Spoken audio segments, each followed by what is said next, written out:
So here we have the Seat Ateca on a 66 plate. I'm going to start off by showing you around the outside of the car, and then we'll hop in and run through some controls on the inside of it. From the outside though, you can see it's a 5-door car with alloy wheels. Let's start off inside the boot first of all. As we approach the back of the car, you can see we have reversing sensors. Plenty of boot space as well, along with that 60-40 split folding rear seat should you wish to increase this space even further. Okay, so we're just going to work our way back around to the front of the car, and then we'll hop in and run through some controls on the inside. But now that we've done a full circle of it, you can see that it's in excellent condition the whole way round. Just briefly before we climb in, I think it's well worth seeing the interior from this exterior point of view. There's plenty to run through on the dashboard, so let's hop in and we'll do that now. Okay, now that we're inside the car, we're going to start with the dials. Over on the left-hand side, we have the rev counter and coolant temperature gauge. On the right-hand side, the speedometer and fuel gauge.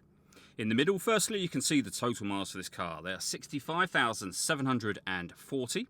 Above that, we have the main trip computer section. So you can change information that's displayed there. We're on the kind of driving data menu at the moment. So, for example, you can have a digital readout for the speedometer permanently displayed there. But you can change that information as well for various things. And you can see the options you have here back around to the beginning again. And the buttons that I was using to do that are just here on the right hand side of the steering wheel.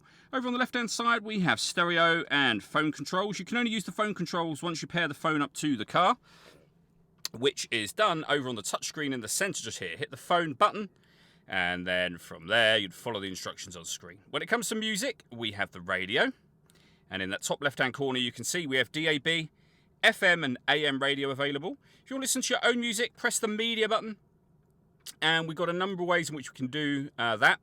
And they include Bluetooth audio. So once you paired your phone, not only can you make and receive phone calls, you'll also be able to stream your music wirelessly as well.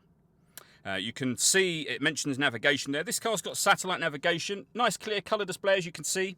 Really easy system to use. And then you've got various other settings over on that side. So for example, you can access your kind of trip computer information as well. Below that, we can turn off the stop and start. This car is designed to cut out when it's stationary in traffic to save you fuel. That system is turned off when that light shows. We have our hazard warning lights. We then have dual zone climate control, so you can adjust the passenger and driver temperature. You can increase and decrease the fan speed. You can determine what direction you'd like the air to be distributed in once it enters the car. And when you're happy with those settings, your air conditioning is on at the moment, so that's off, back on again, or hit auto.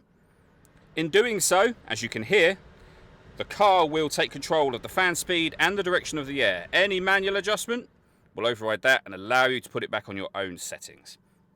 Beneath that, we have a 12-volt charging socket, 2 USB inputs and our auxiliary input. And finally, a 6-speed manual gearbox as well. All that leaves me to say is thank you for taking the time to watch this video. If you'd like to come and see the car in person and have a test drive, please feel free to give us a call here at Surrey Specialist Cars. We'd love to hear from you soon.